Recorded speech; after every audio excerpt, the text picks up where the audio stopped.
Mas. Oh, Bapak sudah Pak. Ya. Oke, terima kasih Bu Ani. Pak Kalem yang saya hormati, yang baru saja mungkin sudah membuka acara. Ini sahabat saya, Pak Bandung dan Siap. Pak Fauzi. Ini saya sebenarnya menemani saja, kok pantas-pantasan saya ngisi, ya. Jadi nanti, ya, kita sudah lama bersama, jadi kebersamaan harus dilestarikan. Bu Ani, Bu Ida, dan teman-teman dari Dikti, teknisi, Bapak Ibu pimpinan, Bapak Ibu pendamping PKM atau kemahasiswaan, dan adik-adik yang saya banggakan. Saya ingin menyampaikan sebagai pengantar dari dua narasumber utama. Saya tadi sebenarnya menyiapkan kuis juga, tapi saya lewatkan saja tadi untuk mengisi waktu kalau Pak Kalem tidak bisa hadir. Oke, Bapak Ibu, adik-adik mahasiswa, kita sama-sama tahu bahwa kita lama menunggu sekian bulan tidak ada berita. Ini kalau kata almarhum Didi Kempot itu suwe ngenteni, ya. Suwe ngenteni rata-rata alhamdulillah sekitar 3 minggu yang lalu Pak Dirjen meminta dilaksanakan, dan itu pun sebenarnya WA saya sudah mulai Februari, Maret, April berturut-turut saya ingatkan Pak Dirjen terus PKM Pak gitu. Dan alhamdulillah bisa terwujud hari ini, walaupun dalam bentuk adendum, ya. Sama dengan di penelitian dan juga pengabdian juga dilakukan adendum. Hanya saja bedanya kalau di penelitian pengabdian ada korespondensi lagi dengan tim, dengan Ristek BRIN. Tapi untuk PKM ini adik-adik dan Bapak Ibu, walaupun adendum tapi Bapak Ibu tidak dibebani untuk melakukan revisi atau sejenisnya. Jadi revisi dan sejenisnya hanya nanti terjadi ketika mulai dalam laporan. Oke, ini saya mulai dari sini terkait dengan perubahan SOTK, struktur organisasi dan tata kerja di kementerian. Dulu ketika masih saya di Dikti namanya Subdirektorat Kemahasiswaan, ya, kalau yang di sini. Ya, kemudian 2016 berubah menjadi Direktorat Kemahasiswaan yang menangani ini. Kemudian tahun ini karena kabinet baru dan ada perubahan SOTK juga, termasuk dihilangkannya eselon 3 dan 4, juga membawa dampak. Sekarang tidak ada lagi Direktorat Kemahasiswaan maupun Subdirektorat Kemahasiswaan, tapi yang ada Koordinator Kemahasiswaan. Nah, ini yang sekarang menangani PKM atau kemahasiswaan, dalam hal ini PKM. Selain itu juga ada lembaga lain yang memang ditugasi oleh kementerian untuk menangani kemahasiswaan, tapi dalam hal khusus menangani kompetisi atau lomba-lomba. Ini namanya Pusat Prestasi Nasional. Dan ini yang akan berkolaborasi, akan bekerja sama dengan Belmawa, untuk saya sini ya, Belmawa, untuk menangani kegiatan kemahasiswaan termasuk PKM. Nah, ini untuk PKM ini memang kita masih dalam satu tahap ya, baru untuk 8 bidang, 5 dan 3 bidang yang lainnya. Tadi Bu Ani menyebut 5 bidang, ini keseluruhan yang akan kita pintakan, kita sosialisasikan Bu.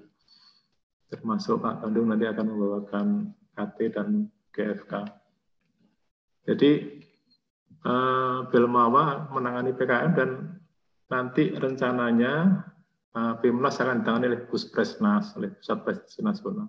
Walaupun modus atau model atau format penyelenggaraannya juga sampai sekarang belum diketahui apakah nanti akan mirip dengan kompetisi yang lain, seperti misalnya yang sekarang dilakukan PES Parawi misalnya. PES Parawi juga melalui video, juga lomba-lomba yang lain. Ya, sekarang sebentar lagi yang akan berjalan MIPA, KN MIPA, dan juga nanti kompetisi debat bahasa Inggris dan bahasa Indonesia juga nanti formatnya akan berubah semuanya. Nah ini itu yang hal yang berubah terkait dengan kebijakan baru perubahan struktur organisasi dan juga Merdeka Belajar, yaitu adanya Puspresnas dan juga dihilangkannya Direktorat Kemahasiswaan yang selama ini menangani PKM. Nah ini yang pihak lain yang unsur atau pemangku kepentingan yang terkait dengan PKM. Banyak sekali PKM yang unsur yang terlibat di dalam PKM. Jadi satu hal, pertama yaitu perubahan penanganan PKM ini di kementerian, yaitu adanya Belmawa yang menangani PKM di dalam tahapan sampai nanti ditemukan, diputuskan siapa yang berhak untuk dikirimkan ke Pimnas dan nanti Pimnasnya akan ditangani oleh Puspresnas.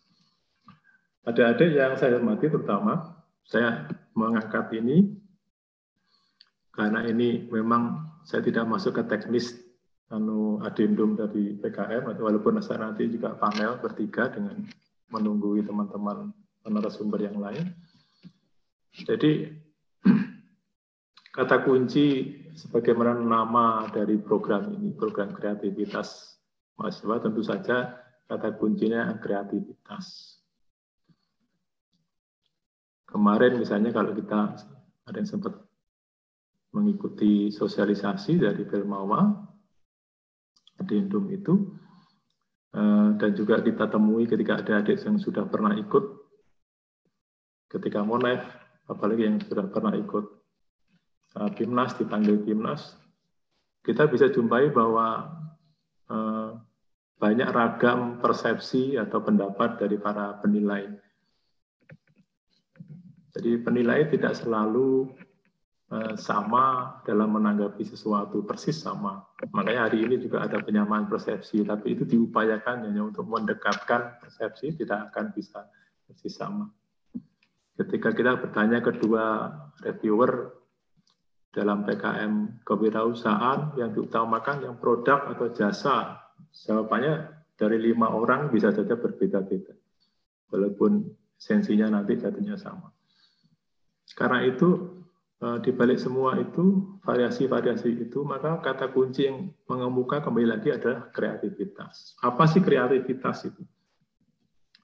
Kreativitas itu apabila kita, adik-adik terutama kelompok atau anggota kelompok, bisa menemukan cara baru, bisa menemukan metode yang berbeda, bisa mencari cara mengatasi permasalahan dengan pendekatan yang berbeda. Jadi contoh yang paling banyak, yang paling mudah kita jumpai misalnya di tutup botol, fungsinya menutup agar cairan di dalamnya tidak keluar. Tapi bersamaan dengan perkembangan, tutup botol itu berkembang terus, tutup botol kecap misalnya, tutup botol pasta gigi misalnya, itu bisa bermacam-macam, fungsinya sama untuk mengeluarkan isi yang ada di dalam botol atau pasta. Tapi bentuknya berbeda-beda. Tapi tujuannya adalah, selain dengan tujuannya masing-masing, ya tujuannya untuk memudahkan terutama. Memudahkan untuk lebih efisien, lebih efektif, dan lain-lain. Tapi itu intinya kita menemukan hal yang berbeda untuk fungsi yang sama. Fungsi tutup itu hanya untuk mengamankan itu dan kemudian nanti bisa dibuka dan juga dikeluarkan isinya. Tapi bentuk tutupnya itu berbeda-beda. Mulai yang dari tutup yang paling sederhana seng yang di press ya, atau gabus sampai bentuk-bentuk yang beraneka ragam. Ada puluhan jenis tutup, bahkan bisa ratusan. Nah, itu kreativitas. Jadi setiap orang ketemu hal baru, cara yang baru, itulah kreativitas. Tapi kreativitas itu baru sebentuk ide, belum terwujud. Jadi masih ada di pikiran kita. Kita ketemu gagasan, ketemu ide, oh ini harusnya begini. Nah, kemudian ide tadi, berikutnya kita wujudkan ke dalam benda. Makanya ada KC. Ada KC. Nah, KC itu adalah bentuk invensi, bentuk temuan atas manifestasi dari kreativitas kita. Tadi saya contohkan tutup botol tadi lah. Kalau tutup botol ini agar biar isinya dikeluarkan tidak tercecer, maka bentuknya dibuat seperti ini. Makanya kita desain. Nah ini nanti terkait dengan adendum PKM sangat erat karena nanti tidak ada lagi bentuk fisik, misalnya dari KC. Nanti yang diminta, yang dituntut adalah model. Yang diminta adalah purwarupa atau blueprint. Ya, karena itu sangat terkait dengan ini, ya, dengan kreativitas kita bagaimana nanti membuat bentuk blueprint tadi. Nah, kembali ke sini bahwa invensi inilah yang nanti seperti yang adik-adik temui ketika di BIMNAS ya, ada KC terutama itu ada temuan sebagai manifestasi dari kreativitas kita. Ya, kemudian tahap selanjutnya adalah inovasi. Inovasi itu kalau invensi tadi sudah bisa diwujudkan dan bisa digunakan oleh masyarakat dalam rentang yang kecil sampai kepada yang sudah dikomersialisasikan. Bisa digunakan seperti kendaraan kita, alat-alat gadget komunikasi kita, itu adalah produk inovasi. Nah ini yang teknologi dan entrepreneurship itu dua hal yang sangat dekat dengan urusan ini yang kita bisa lihat dari perspektif yang berbeda. Jadi ini yang adik-adik kita ketahui paling tidak apa bedanya kreativitas, invensi, dan kemudian inovasi itu seperti apa. Karena ini ada semua yang penggiat di PKM harus menguasai ini. Ya.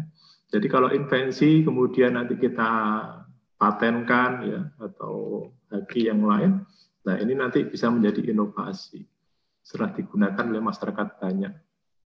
Itu yang urutan dari mulai dari kreativitas sampai menjadi inovasi. Mulai dari ide-ide, kemudian kita wujudkan ke KC, kemudian kita komersialkan. Oke, ini sekilas saja. Jadi tadi juga saya akan tanyakan di kuis tadi sebenarnya ada berapa jenis PKM ya. Nah ini yang terbaru GFK, kemudian muaranya kemana ya nanti. Tapi saya harapkan nanti adik-adik dan juga pendamping nanti di acara dengan narasumber utama nanti bisa langsung tidak lagi bertanya ketika sosialisasi PKM apa itu dan seterusnya, tapi langsung kepada perubahan ya, perubahan dari adendum itu apa esensinya, bagaimana kita melakukan perubahan dengan proposal kita yang versi luring itu bisa dikonversi menjadi versi daring. Nah ini buku yang di adendum ya. Tapi memang adendumnya hanya satu nanti bukunya. Ini for informasi tadi Pak Kalem juga informasinya. 2-3 tahun terakhir kita sebenarnya sudah berupaya untuk mengurangi jumlah. Ini yang nggak tahu ini yang tahu persis Pak Fauzi dan Pak Bandung. Makanya ada kuota ya. Waktu kuota diterapkan pertama waktu saya di Dikti. Jumlahnya nggak sampai 40.000, 30 sekian, 40.000. Tapi kok 2 tahun terakhir bisa balik lagi ke 75 yang seperti sebelum ada kuota. Nanti nggak tahu, berarti harus ada penanganan yang juga berbeda. Nah ini ada judul usulan dan judul ulang. Memang banyak teman-teman dari perguruan tinggi yang memang mendaftar di SIM Belmawa. Tapi tidak semuanya mewujudkan dengan mengunggah proposal sehingga ada perbedaan. Jadi yang mengunggah hanya 64. Mohon maaf, berarti pedomannya memang 64 ini bukan 75 ya, tapi tetap masih besar ya. Karena memang jumlah 5 bidang selama ini sekitar ini ya. Kalau ditambah dengan yang kuliah tulis bahkan bisa mencapai 88.000. Nah, ini jumlah per jenisnya 5 bidang seluruh usulan yang masuk di tahun 2019 untuk didanai 2020. Jadi ini ragamnya. Nah, dari sini adik-adik juga bisa, Bapak Ibu pendamping, bisa digunakan sebagai strategi juga, walaupun tidak mayor, tidak dominan. Misalnya, kita pilih PKM apa yang punya peluang lebih besar, berarti ya mana yang proposalnya lebih sedikit. Kalau adik-adik memilih PKMK, maka kompetitornya semakin banyak. Walaupun memang jumlah dana tidak dibatasi, tapi secara umum, semakin banyak jumlah proposal yang masuk, maka semakin ketat persaingannya. Walaupun tidak ada juga kuota masing-masing skema, masing-masing bidang. Tapi secara umum memang kita bisa gunakan mana yang kira-kira yang skema yang masih sedikit pesertanya. Karena otomatis itu akan dilonggarkan, lebih dilonggarkan pendanaannya daripada PKM yang sudah terlalu banyak. Nah, ini yang ke Jatim ya. Kalau tadi nasional ini Jatim, tapi khusus PTS. Mohon maaf, ini memang pola pembinaan di kementerian juga begitu. Jadi mau tidak mau kita menampilkan yang terbanyak, terbaik selalu begitu. Walaupun sebenarnya tidak selalu harus segini. Tapi ini tujuannya adalah selain afirmasi penghargaan, juga kami berharap perguruan tinggi yang sudah mapan ini bisa mengajak, bisa menjadi bapak semacam dalam petik bapak asuh untuk teman-teman yang lain, sehingga perguruan tinggi yang lain, yang menengah, yang kecil juga bisa ketularan, bisa semakin besar jumlah proposalnya. Jadi ini seperti kita tahu UMM selalu di atas ya tiap tahun. Ya, sekarang tahun itu sudah 770. Dan ini kami apresiasi kepada ada perguruan tinggi yang memang ya secara satu sisi ada yang APT-nya A, tapi ada 4 APT-A, tapi tidak muncul di 7 besar ini. Tapi tujuannya sekali lagi bukan untuk menampilkan semata menampilkan apresiasi, tapi berharap bahwa perguruan tinggi yang sudah mapan, yang sudah PKM-nya kemahasiswaannya mapan, bisa menjadi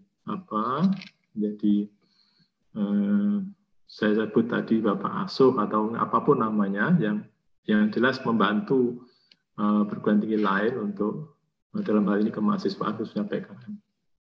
Nah, ini secara umum yang ada, jadi ada 176 yang mendaftar di Simpil Mawa, ya, tapi yang mengunggah hanya 150 perguruan tinggi.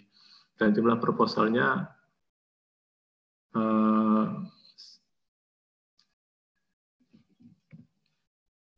tadi berapa tadi? Terus jumlahnya nggak ada. Terhapus. Oke. Jadi intinya jumlah titiknya 9.953, 15% dari jumlah nasional. Nah, tapi ini bisa kita ketahui bahwa Jawa Timur jumlahnya dominan. Tahun kemarin tadi disebut Pak Kalem juga, tahun kemarin sebenarnya 2 tahun terakhir memang peningkatannya luar biasa. Ketika saya masuk di Jawa Timur pertama, memang PKM ini yang saya tangani pertama, dan waktu itu naik 300% jumlah proposalnya, termasuk yang didanai. Dan sampai sekarang bisa bertahan selalu di atas untuk dalam hal PKM. Seperti juga sekarang BIMTEK ini hanya wilayah 7 ya Pak Fauzi, Pak Anu yang mengadakan pelayanan khusus, yang lain ya hanya yang ikut yang 2 kemarin.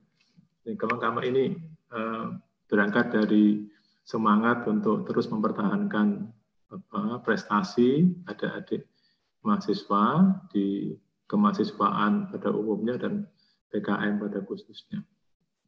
Nah, ini adik-adik alasan ya. Saya masih punya waktu 9 menit.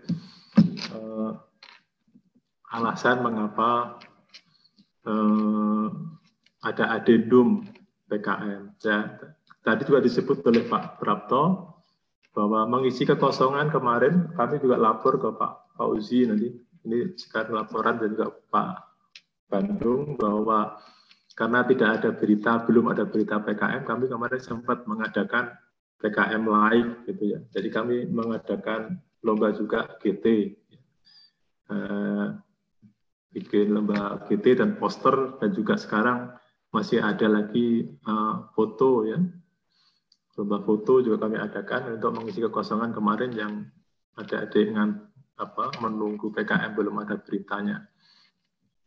Nah, kembali ke sini bahwa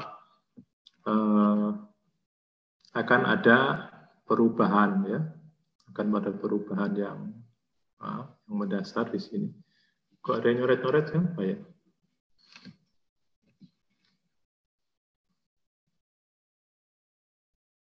Bahwa nanti akan dijelaskan, ini yang akan dijelaskan di BIMTEK ini, atau di ternyata di Zoom itu bisa dicoret-coret orang lain ya, screen-nya ya, baru tahu juga saya. Saya kira Pak Widya tadi yang nyoret-nyoret.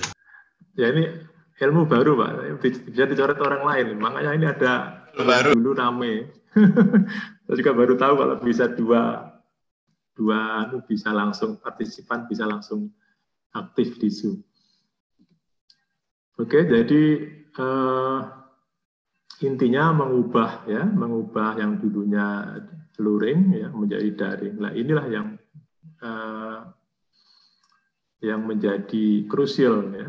Jadi nanti dua narasumber akan menyampaikan bagaimana ada beberapa bidang PKM yang tidak terlalu sulit untuk diluringkan, untuk didaringkan ya. Tetapi bagaimana yang PKM tertentu yang memang tidak bisa dihindari. Kalau di penelitian dan pengabdian memang ada kesempatan untuk menunda, diberi kesempatan peneliti untuk ya saya nggak sanggup untuk mengubah menjadi daring sehingga judul saya atau penelitian saya laksanakan tahun depan, itu dimungkinkan di Ristek BRIN. Tapi DPKM ini tidak diberi kesempatan sehingga nanti evaluasinya tentu saja bisa jadi judul-judul yang akan didanai justru ada aspek, nanti mohon dikonfirmasi oleh Pak Bandung dan Pak Fauzi, ada alasan, karakteristik atau sebab bahwa memang untuk didaringkan sangat sulit, ya terpaksa ya tidak ikut didanai gitu ya. Bukan karena, jadi bisa jadi nanti tidak didanai bukan karena kualitasnya tidak baik, kalah baik dengan yang lain seperti konvensional, tapi karena tidak memungkinkan untuk didaringkan gitu ya. Bisa jadi ya, tapi itu tidak ada secara spesifik diumumkan oleh tim GM kemarin. Nah ini yang implikasinya semua adalah yang lain-lain, perubahannya hanya berkisar kepada perubahan dari luring ke daring itu punya dampak, punya implikasi. Selain itu memang dari sisi waktu, ya, selama ini kita punya waktu yang lebih panjang walaupun sudah pendek juga, 4 bulan itu. Kadang 3 bulan juga pernah, ya sekarang lebih singkat lagi 2 bulan. Nah ini bagaimana nanti implikasinya itu yang akan kita diskusikan nanti. Teman-teman pendamping, Bapak Ibu pendamping, ada adik mahasiswa, nanti silakan nanti sepanjang waktunya tersedia, nanti silakan ditanyakan semua, didiskusikan semuanya. Kemudian juga luarannya nanti. Ya. Jadi saya sudah singgung tadi bahwa untuk KC misalnya, kan tidak mungkin diminta fisik. Fisik, bentuk fisik. Kalau fisik berarti kan luring, ya, bukan digital lagi. Berarti memang nanti seperti apa bentuk output atau luaran dari KC misalnya. Kemudian juga yang riset yang jelas, yang kalau riset jelas nanti boleh dipakai data sekunder, tidak harus data primer. Ini yang nanti akan kita diskusikan. Nah ini nanti akan ada, sekarang belum terbit, setahu saya belum terbit. Nah, ini ada yang nyoret lagi. Akan ditambah satu lagi ya, buku umum yang namanya Adendum, buku tambahan ya, yang sebagai penambah dari 9 buku yang sudah ada. Nah, ini perubahan dari luring ke daring itu, dari fisik ke digital ini memang tadi kurang lebih seperti ini ya, ada dampaknya. Ya, termasuk yang nanti akan muncul banyak anggaran, ya. Anggaran berarti bergeser ke komponennya, bergeser akan banyak untuk komunikasi, untuk membayar kuota dan lain-lain atau yang terkait dengan itu, ya. Jadi akan sana arahnya. Atau mungkin nanti ke software-software untuk simulasi, untuk membuat simulasi, untuk membuat output digital. Mungkin ada software yang membantu untuk itu, ya. Jadi berpengaruh kepada komponen penganggarannya ini. Perjalanan-perjalanan yang fisik tentu saja akan menjadi perjalanan digital, artinya menjadi kuota. Dan itu nanti perubahan dari sisi penganggaran. Nah, ini terakhir adalah outputnya untuk kegiatannya. Mungkin masih ada satu lagi jadwal. Ini lagi jangan akan dijelaskan oleh beliau berdua nanti. Nah, ini yang jadwalnya. Paparan terakhir muka-muka. Jadi saat ini memang sedang proses, ya, proses selain memfinalkan adendumnya. Saya nggak tahu, nanti tanyakan beliau sudah jadi benar atau masih di Jogja. Karena sekarang sebagian dikti pindah ke Jogja, ya Pak Bandung. Diktinya pindah ke Jogja. Karena orang Kemdikbud sebagian besar orang UGM, dari lebih praktis kalau UGM. Nah, ini akan ada pengumuman nanti. Jadi 1 Agustus, adik-adik ini puncaknya 1 Agustus, jadi deg-degannya sampai 1 Agustus, mau didanai atau enggak punya saya. Gitu. Nah, kalau sudah didanai, lah ini justru satu sisi kalau tidak didanai ya ada enaknya, nanti enggak kerja, gitu ya. Tapi kan nggak ada tantangannya, tapi didanai nanti kerja keras. Ya. Tentu saja kita berharap semakin banyak yang didanai semakin baik. Karena ini kesempatan yang baik untuk mengisi banyak waktu WFH atau belajar dari rumah. Oke, ini yang saya sebut tadi juga, kalau PIMNASnya belum ditentukan. Ini pusat prestasi nasional, belum memutuskan. Yang jelas kita berharap bisa didanai, kemudian nanti kita juga bisa modalnya juga daring, sampai nanti bagaimana menyusun laporan kemajuan sampai laporan akhir seperti apa. Oke, itu yang bisa saya sampaikan pas jam 10. Terima kasih. Nanti saya terus menemani Pak Bandung dan Pak Fauzi dan juga Pak Ibu semua untuk menjalani ini. Kalau saya nggak ada tanya jawab, saya nanti nimbrung saja kalau memang diperlukan. Terima kasih Bu Ani. Monggo dilanjutkan.